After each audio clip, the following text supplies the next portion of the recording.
بيبدأ الفيلم بطفلة اسمها إيف، وبتكون قاعدة لوحدها في اسم الشرطة وعليها دم، وزي ما تكون كده مرت بحاجة صعبة، وبتكون ماسكة في ايديها لعبة راقصة باليه دوارة. وعلشان نعرف ايه اللي حصل لها بنرجع بالزمن وبنشوف حياتها مع والدها ماكرو وهما بيرقصوا سوا ومبسوطين، وبيكلمها والدها ان ما بقاش فاضل غيرهم بعد وفاة امها واختها لينا، وما بتكونش إيف قادرة تفتكر امها ولا اختها لينا على حسب كلامه، وبيديلها والدها لعبة راقصة الباليه وبيطلب منها تحافظ عليها وما تكسرهاش، وبتكون حياتهم مستقرة وهم عايشين في بيت على البحر. ولكن للأسف في الليلة دي بنشوف مجموعة أشخاص مسلحين بيقتحموا البيت، ولما بيسمع ماكرو صوتهم بيتخانق معاهم بسرعة، وبيكون كل هدفه ان هو يوصل لبنته إيف ويحميها منهم، وبيقدر يخلص على كذا واحد منهم وبيشتتهم، وبيروح لأوضة بنته إيف وبياخدها معاه وبيتحرك بيها وبيوديها المكان تستخبى فيه ورا المكتبة بتاع الكتب. ووقتها بيدخل الأفراد المسلحين وبيتقاتلوا مع ماكرو، ولكن عددهم بيكون كبير وبيقدروا يمسكوه. وفي اللحظة دي بيدخل المستشار زعيم الطائفة وبيبدأ يكلمه، وبنعرف من خلال كلامه معاه ان ماكرو كان متجوز من بنته، ولكنه على حسب كلام المستشار خان الطائفة، وده لما قرر ياخد بنته إيف ويهرب بيها منهم. والمستشار بيعتبر ان ماكرو اخد حاجة من حقه، وعلشان كده بيسأله فين حفيدته إيف، ولكن ماكرو طبعا ما بيقولوش مكانها. فساعتها بيخيروا المستشار وبيقوله ان هو هيديله مسدس فيه رصاصة واحدة، ويا اما يخلص على نفسه ويضحي علشان بنته تعيش، يا اما هو هيخلص عليه ومن بعدها هيخلص على بنته. فبيقرر ماكرو ان هو يضحي علشان بنته تعيش، وبياخد المسدس وبيرفعه على راسه علشان ينهي حياته. ولكن في اللحظة دي بنته إيف بتنادي عليه وبيكشفوا مكانها، فبسرعة بيتقاتل ماكرو معاهم وبيمنعهم يوصلوا لها. وبتخرج إيف من مخبأها وبتشوف وشم إكس على إيد واحد من المسلحين اللي ميتين، وبتمسك المسدس وبتنقذ أبوها في آخر لحظة. وبيتحرك ماكرو معاها بسرعة وبنشوفه وهو بيزرع قنابل هتنفجر بعد ثواني، وبيهرب مع إيف من البيت وبيخرجوا، وبعدها بيحصل انفجار كبير. فساعتها المستشار بيفتكر ان هم ماتوا جوه في الانفجار، وماكرو بعدها بيطمن ان هو خرج بنته وبقت في امان، وما بيقدرش يكمل لان اصاباته بتكون كتير. فبيتأسف لها ان هو مش هيقدر يكمل معاها وبيموت ساعتها وهي بتعيط، وبكده بتكون إيف وحيدة من بعده. وبنشوفها بعدها وهي في اسم الشرطة زي بداية القصة، وبيجي لها شخص اسمه وينستون وبيقول لها ان هو كان عارف والدها ماكرو، وان والدها كان عايزها تعيش حياة طبيعية، ولكن للأسف دي حاجة هتتحرم منها في حياتها. وبيعرض عليها ان هو ياخدها عند عيلة والدها يعتنوا بيها ويربوها، وبيديها الحرية في انها تاخد القرار، وبيمدلها ايده فبتوافق إيف تروح معاه. وبياخدها وينستون لمكان عبارة عن مدرسة لتعليم الباليه، وفي نفس الوقت المدرسة بتكون مقر عصابة روسكا روما. وبيدخلها وينستون تقابل المديرة باين، فبتكلمها باين وبتعرفها ان هي بتدير مدرسة لتعليم رقص الباليه، وان هي عارفة كويس اللي هي مرت بيه، ولو وافقت تبقى واحدة منهم هتربيها وهتكون فرد من عائلة روسكا روما. فبتوافق إيف وبتطلع تشكر وينستون، فبيديلها وينستون عملة ذهبية في ايديها، والعملة دي بيستخدموها العصابات في نيويورك ما بينهم. وبيقول لها لما تحتاج منه خدمة تجيله وتقدم له العملة الذهبية دي ومش هيرفض، وبيودعها وبيمشي. فبتتكلم إيف مع شخصية اسمها نوجي، وبتقول لها نوجي ان هي كانت تعرف والدها وان هو كان واحد من عصابة روسكا روما، وبتقول لها ان زي ما العملة الذهبية دي ليها وش وظهر هيكون بايديها تختار تبقى منتقمة او ضحية. وبتمر 12 سنة وبنشوف إيف بعد ما كبرت وهي على المسرح وبتتدرب على رقص الباليه، ولكنها بتفشل كذا مرة قدام المديرة باين، ومع ذلك ما بتستسلمش إيف، وبتحاول اكتر من مرة لدرجة ان رجليها بتبدأ تنزف. واصرارها ده بيعجب المديرة باين جدا. واثناء اقامة إيف في مدرسة الباليه ما بتكونش اجتماعية وما بتختلطش بزميلاتها البنات، ما عدا واحدة بس بتصاحبها وبيكون اسمها تاتانيا. وبرضه بنشوف ان إيف وهي بتتدرب على رقص الباليه بتتدرب على الفنون القتالية مع الرجالة، وبتحاول إيف ان هي تكون في المستوى المطلوب، ولكن بتفشل كتير في ان هي تتفوق على الرجالة لان هي بنت.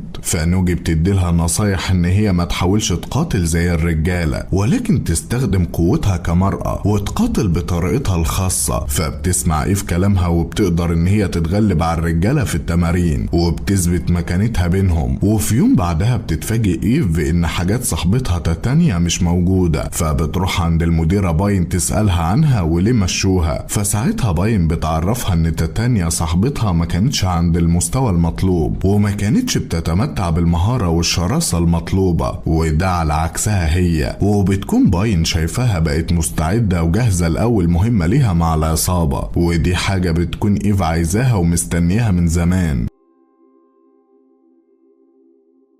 وبعد كام يوم إيف بتشوف مع البنات جون ويك وهو جاي للمكان يطلب المساعدة من المديرة باين. وطبعا جون ويك بالنسبة للبنات المتدربات بيكون أسطورة وأخباره سابقاه، وعلشان كده بتستغل إيف إن هو موجود وبتكلمه قبل ما يمشي وبتسأله إزاي تكون زيه وتعمل اللي بيعمله. فبيقول لها إن هي تقدر تعمل كده إذا كانت هي عايزة تعمل كده لأن ده اختيارها، وبيسيبها وبيمشي. ولكن كلامه ده بيكون ليه مغزى جوه نفس إيف. وبعدها نوجي بتعرف إيف بأول مهمة هتعملها، والمهمة إن هي هتحمي بنت اسمها بارك من عصابة مسلحة عايزين يخطفوها، ولكن القواعد إن هي تستخدم رصاصات مطاطية وما تموتش حد. فبتروح إيف للملهى الليلي اللي بارك فيه وبتراقبها، ولما بيوصلوا الأشخاص المسلحين بيكون باين عليهم إن هم أفراد عصابة شرسة. فبتتحرك إيف وبتدخل علشان تحمي بارك، وبتقف قصادهم وبتستعد للمواجهة، وبتستخدم مهارتها في إن هي تتغلب على أفراد العصابة، وبتتحرك بسرعة علشان تلحق زعيمهم وهو واخد بارك معاه وبيهرب. وبتقدر إن هي تلحقهم وبتمسك كسارة تلج حديد وبتقاتل بيها، وبيكون الشخص ده قوي وما بتقدرش إيف في البداية عليه، ولكنها بتقدر تضربه بكسارة التلج وما بتموتوش حسب التعليمات، وبتكتفي بس بإن هي بتضربه ضرب مبرح، وبتاخد بارك معاها وبتطمنها إن هي هتحميها. وبكده بتكون إيف نجحت في أول مهمة ليها، وبيوشموا لها وشم عصابة روسكا روما على ظهرها لأن هي دلوقتي بقت منتسبة للعصابة رسميا. وبعد شهرين بنشوف إيف بعد ما نجحت في مهمة تانية وخلصت فيها على راجل، وبتطلع من المكان وبتركب عربيتها، ولكن لما بتتحرك بتيجي عربية تانية وبتخبطها. فبتطلع إيف من العربية وبتتقاتل مع الشخص ده وبتقدر إن هي تخلص عليه، ولكن بعدها بتلاحظ على إيده ونفس وشم الإكس اللي كانت شافته على إيدين العصابة اللي موتت أبوها زمان. فبترجع عند المديرة باين وهي معاها ايد الراجل ده مقطوعة وبتسألها عن الوشم ده. فبتتوتر باين وما بتكونش متقبلة سؤالها، وبتقول لها ان الوشم ده تبع طائفة ما بيرحموش وما عندهمش قواعد، وان في عهد امان ما بين الطائفة دي وما بين عصابتهم روسكا روما. فبتسألها ايف ليه كانوا عاوزين يخطفوها زمان وليه موتوا ابوها. فبتأمرها باين تبطل تدور في اللي فات، وبتحذرها وبتقول لها ان مش من مصلحتها ان هي تكتشف الحقيقة. ولكن إيف بعدها بتروح عند وينستون في فندق الكونتيننتال وبتطلب مقابلته، فبيسمحوا لها تدخل تقابله، وبيرحب وينستون بيها وبيكون فاكرها وبيقعد يسمعها. فبتقول له إيف إن هي عايزة تعرف مكان الطائفة اللي حاولوا يخطفوها زمان وموتوا أبوها. فبينصحها وينستون هي كمان تبعد عن الموضوع ده وتنساه، ولكن إيف بتقول له إن دي إرادتها وهي مصممة توصل لهم، وعلشان تخليه يقدم لها الخدمة دي بتقدم له العملة الذهبية اللي كانت اداها لها زمان. فبيوافق وينستون يساعدها، وبيقول لها ان الطائفة دي ملهمش مكان محدد، ولكن ممكن تلاقي طريقهم عن طريق شخص منهم اسمه دانيال، ودانيال ده كان تمرد عليهم وفي جايزة مالية محطوطة على راسه. وبيقول لها ان دانيال قاعد دلوقتي في واحد من فنادق الكونتيننتال. فبتروح إيف لمكان الفندق وبتدخله وبتحجز الأوضة اللي جنب أوضة دانيال، وبنشوف وقتها ان في مجموعة أفراد من الطائفة قاعدين في استراحة الفندق وبيكونوا مستنيين يهجموا على أوضة دانيال، وبيكونوا كلهم تحت قيادة واحدة اسمها لينا، واللي لما بتشوف إيف بتحجز في الفندق بتشك فيها وبتفتكر ان هي جاية علشان تقتل دانيال وتاخد الجايزة ليها. وبعدها إيف بتخرج من بلكونة أوضتها وبتروح لأوضة دانيال، ولكنها بتتفاجئ بوجود طفلة صغيرة اسمها إيلا. فبتسألها الطفلة دي إذا كانت جاية هنا علشان تأذي أبوها دانيال، وساعتها دانيال بيجي من ورا إيف وهو ماسك بندقية، فبترفع ايف ايديها وبيسألها دانيال هي مين، فبتعرفوا ايف ان في اشخاص من الطائفة موتوا والدها وهي عايزة تعرف طريقهم وتنتقم منهم. فدانيال بيقول لها ان هي مش عارفة هي بتتعامل مع مين واحسن لها تمشي. وفي نفس الوقت ده بنشوف ان لينا بتؤمر ان يتم مضاعفة مبلغ الجايزة على راس دانيال، والجايزة توصل ل4 مليون دولار، وده علشان القتلة المحترفين يروحوا يخلصوا عليه ويلحقوا قبل ما ايف تموته. ورغم ان اراقة الدماء ممنوعة في فندق الكونتيننتال، ولكننا بنشوف المسلحين بيتحركوا للأوضة، ووقتها في الأوضة بيشوف دانيال الإشعار برفع مبلغ الجايزة. فبيقول لها ايف ان افراد العصابة اللي هي بتدور عليها حوالين الفندق دلوقتي، وان وجودها معاه خلاهم يفتكروا ان هي جاية تقتله، وعلشان كده رفعوا قيمة الجايزة على راسه. وبيدخلوا افراد الطائفة التانيين وبيتبادلوا اطلاق النار، وبيقدر دانيال ساعتها يخرج مع بنته إيلا. اما ايف فبتتقاتل مع واحدة منهم وبتضربها فبتفقدها الوعي، وبتتحرك علشان تلحق دانيال وبنته إيلا قبل ما يهربوا، وبتنزل معاه في الاسانسير. وساعتها بيطلب منها دانيال ان هي تساعد بنته إيلا لو جراله حاجة وتخرجها من هنا بامان. وبتكون ايف رافضة في الاول، ولكن لما بتبص للبنت بتغير رأيها لانها زي ما تكون شافت نفسها فيها. وبتخرج إيلا من الفندق وهي معاها إيلا علشان تهربها من المسلحين. وبتشوف دانيال وهو بيتقاتل مع واحد منهم، وللأسف رصاصة بتصيبه. وفي نفس اللحظة دي في حد بيضرب ايف فجأة على راسها وبتقع على الارض، وبياخدوا إيلا منها. وبنشوف بعدها مدير فندق الكونتيننتال مع رجالته ماسكين ايف واتنين تانيين من القتلة المأجورين. فايف بتقول له ان هي ما انتهكتش قواعد الفندق ولا اراقت الدماء فيه، وما كانتش هي اللي بدأت بخرق القواعد اصلا، ولكنها كانت بتساعد بنت دانيال على الهروب. فالمدير ساعتها بيأمرهم يموتوا الاتنين التانيين ويسيبوا ايف، وبيسمح لها كمان ان هي تمشي. فبتروح ايف بعدها المتجر اسلحة، وبتوري صاحب المتجر ده العملة الذهبية اللي معاها، وبتسأله اذا كان يعرف مكان الطائفة اللي بيستخدموا وشم الاكس. فبيقول لها صاحب المتجر ان هو حتى لو عارف فمش من مصلحته يعرفها اي حاجة، وبيعرض عليها ان هي تشتري اسلحة من عنده، وبياخدها معاه للقابو علشان تختار الاسلحة اللي هي عايزاها. ولكن وقتها بينضرب عليهم نار وهم في القابو، وبيدخلوا افراد مسلحين من الطائفة. فبتتحرك ايف بسرعة وبتدخل لأوضة تانية، وبتجمع قنابل علشان تستخدمها ضدهم وهم بيلحقوها. ولما بيدخلوا وراها بتستخدم القنابل ضدهم، وبتقدر ان هي تخلص على كذا واحد بيحاول يوصل لها. وبعدها بترجع عند صاحب المتجر اللي لسه عايش رغم ان هو اتصاب برصاصة، وعلشان هي ساعدته بيقرر ان هو يوريها مكان الطائفة على الخريطة. وبيقول لها ان المعلومة دي مش مؤكدة، ولكنه سمع ناس بيقولوا ان الطائفة دي متجمعة في بلد بين الجبال اسمها هالستاد، وبتكون دي المعلومة اللي محتاجاها ايف. فبتشكره وبتتحرك وبتروح للمكان ده اللي بيكون وسط الجبال والسلوج. ولما بتوصل بعربيتها لهناك بتلاحظ ان سكان البلد دي باين عليهم ان هم غريبين ومش بيساعدوا حد. فبتدخل لمطعم، ولكن اثناء ما هي جوه بتبدأ تحس بالشك والريبة، وفي شخص بيدخل من الباب وما بتكونش ايف مطمنه له، وفعلا الشخص ده بيطلع مسدس. فبتتحرك ايف بسرعة علشان ما يصيبهاش، وبيضربوا نار على بعض وبتتقاتل ايف معاه. ورغم قوته بتقدر ايف تكسر له دراعه وبتضرب عليه نار، ولكن بتسمع صوت اشخاص تانيين داخلين للمطعم. فبتطلع بسرعة للدور التاني، وبتشوف الطباخة هناك وبتتفاجئ ان هي ماسكة سكينة وبتتقاتل معاها بيها، وبيفضلوا يضربوا في بعض بالاطباق. وبتقدر ايف تدخلها للتلاجة وبتحبسها فيها. ووقتها بيدخل للمطعم اكتر من شخص علشان يخلصوا على ايف، وبنعرف هنا ان كل سكان البلد دي من افراد الطائفة اصلا. فبتستعد ايف لمواجهتهم، وبتشتبك مع عدد كبير منهم، وبتنجح ان هي تخلص عليهم وبتهرب من الباب الخلفي. وفي نفس الوقت بيبلغوا المستشار بان في بنت اقتحمت البلد وموتت كذا شخص من السكان. فبيطلب المستشار ان هم يدقوا الاجراس، وبتكون دي اشارة لكل السكان بوجود دخيل ولازم يخلصوا عليه. وبنشوف مطاردة طويلة من السكان المسلحين لإيف اللي بتحاول تهرب منهم، وكل سكان البلد بيحاولوا يوصلوا لها ويموتوها. وبتقدر إيف تخلص على اكتر من واحد منهم، وبتشتبك مع واحد بالساطور وبيصيبها في ظهرها، ولكنها بتقدر تخلص عليه. ولان عددهم بيكون اكتر منها بيقدروا يتغلبوا عليها. وفي الوقت ده بتوصل لينا بعربيتها، وبتنزل تشوف مين الست دي، وبتلاحظ من خلال ملابس إيف المتقطعة وشم عصابة روسكا روما على ظهرها، فبتعرف ان هي واحدة منهم وبتضربها، فبتفقد ايف وعيها.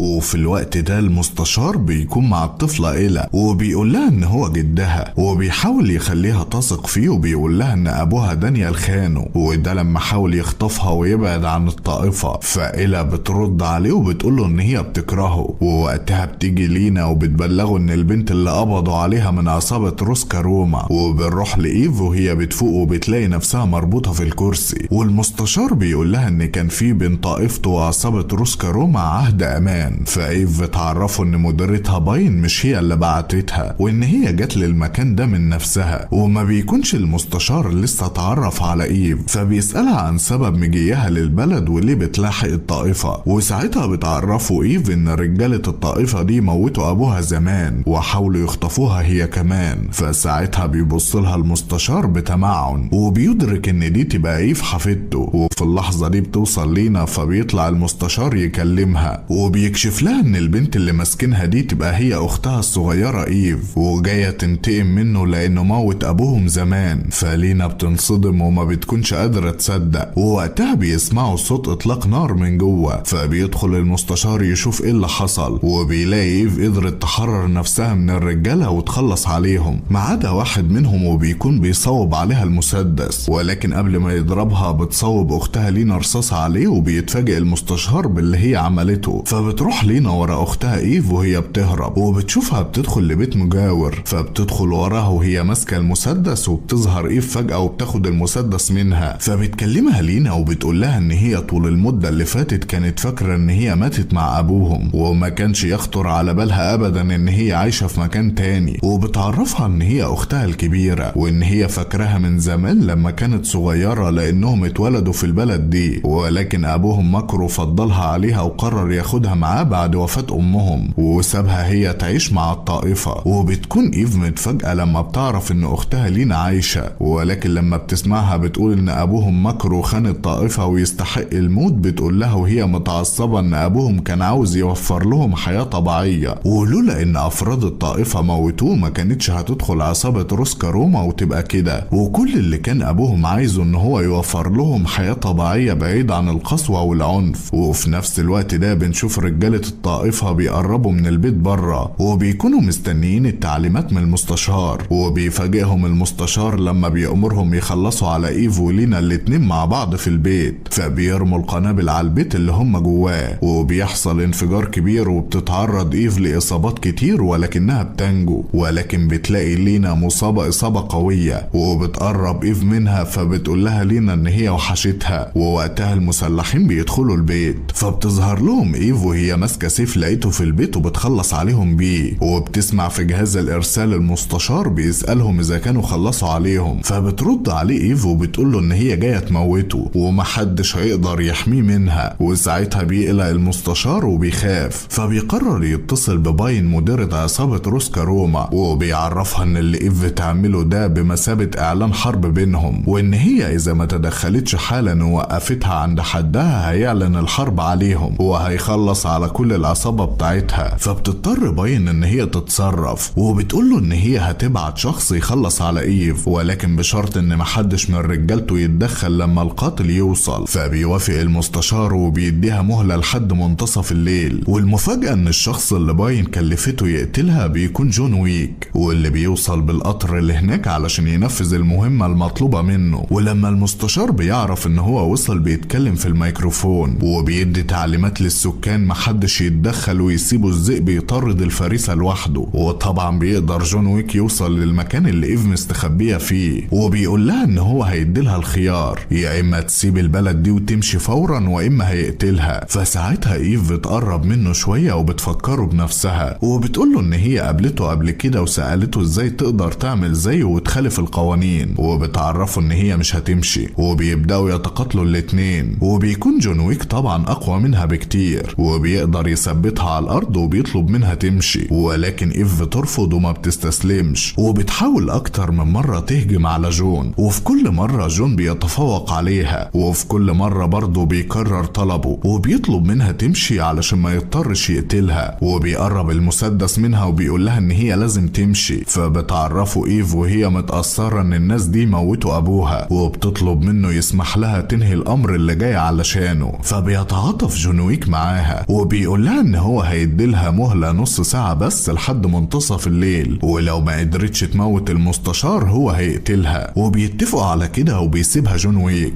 فبتتحرك ايف وبتروح للقلعة وبتضرب واحد من الحراس وبتفجر قنبلة فيه فبتجذب الانتباه، وبيعرف المستشار ساعتها ان هي عايشة وان جون ويك ما خلصش عليها، فبيدي اوامره في الميكروفون للسكان ان هم يتدخلوا ويهاجموها. ووقتها بتتحرك ايف وبتقتحم مخزن الاسلحة وبتاخد منه قاذف اللهب، وده بيكون سلاح فتاك. وفي الوقت ده المستشار بيتكلم مع دراعه اليمين وبيطلب منه يروح يخلص على ايف بنفسه. وفي الوقت ده المسلحين بيدخلوا مخزن السلاح فبتفتح عليهم ايف قاذف اللهب، وفي نفس الوقت الدراع اليمين للمستشار بياخد قاذف لهب تاني وبيروح يواجه ايف بيه، وبيظهر له وكل واحد منهم بيفتح النار على التاني وبيحاول يحرقه، وبتجري ايف منه وبيحاول ان هو يصطادها بالنار. وبتطلع ايف من انفاق مخزن الاسلحة وبتشوف المسلحين وهم بره بيدوروا عليها، وما بيكونش قدامها وقت كتير على منتصف الليل، فبتخرج وبتفتح النار عليهم وبتحرقهم. وفي نفس الوقت بيكون المستشار مصمم ان هو ما يسيبش مكانه رغم الخطر، ولكن لما بيلح عليه بيقرر ياخد الطفلة إلى مع رجالته وبيركب العربية وبيمشي بيها. اما ايف فبيظهر لها الدراع اليمين للمستشار، وبتكون ايف ساعتها معهاش بنزين في قاذف اللهب بتاعها، وبيفتح عليها النار فبتتفاداها ايف بسرعة وبتنط جوه مبنى وبتاخد خرطوم المية وبتطلع بيه، وبتتصدى لقاذف اللهب بالمية، وبتقدر المية ان هي تغلب النار، ولكن ايف بتقع وهي ماسكة الخرطوم، وبيمسك المقاتل قاذف اللهب وبيكون خلاص هيحرقها. ولكن في اللحظة دي جون ويك بيكون فوق مبنى ومعاه بندقية وبيراقب اللي بيحصل، فبيضرب رصاصة على خزان قاذف اللهب وبينفجر في اللي ماسكه، وبكده بينقذ ايف. وبتتفاجئ ايف بان جون ويك بيساعدها، وبيكون فاضل دقايق على نص الليل حسب الاتفاق، فبتتحرك بسرعة وبتشوف العربية اللي فيها المستشار مع الطفلة إلى، فبتضرب نار بالمسدس وبتصيب السواق، وبينزل المستشار من العربية وبيتكلم مع ايف وبيأكد لها ان مفيش حاجة هتتغير بموته، وحتى لو موتته هتفضل الطائفة موجودة، وبيقول لها ان هي قدرها تكون قاتلة محترفة ومش هتقدر تغير ده، وبيحاول يقنعها تنضم لطائفة عيلة امها، ولكن ايف بتضربه برصاصة في نص دماغه وهو بيتكلم. وبنشوف ان جون ويك كان مستني يشوف ايه اللي هيحصل، ولو ما كانتش عملت كده حسب الاتفاق كان هيخلص عليها. وبتروح ايف تاخد الطفلة إلى من العربية وبتطمنها ان هي هتحميها زي ما والدها طلب منها، وبتاخدها معاها. وبنشوف بعدها الطفلة إلى وهي مع والدها دانيال في المستشفى، وبنكتشف هنا ان دانيال ما ماتش ولكنه نجا من الرصاصة. وبعد فترة من كل اللي حصل ده بنشوف ايف في المسرح وبتكون بتتفرج على صاحبتها تاتانيا وهي بتأدي رقصة باليه، وفي نفس الوقت بنعرف ان في رسالة بتتجهز وفيها جايزة مالية على راس ايف بقيمة 5 مليون دولار. وبتشوف ايف وقتها اشعار الجايزة على تليفونها وبتعرف ان هي بقت مطلوبة، وبنلاحظ ان كذا واحد من الحاضرين في الحفلة بيبدأوا يشوفوا الاشعار على الاجهزة بتاعتهم، وساعتها بتدرك ايف ان هي هتكون مطاردة، فبتتحرك وبتخرج من الباب الخلفي للمسرح. وبيخلص الفيلم.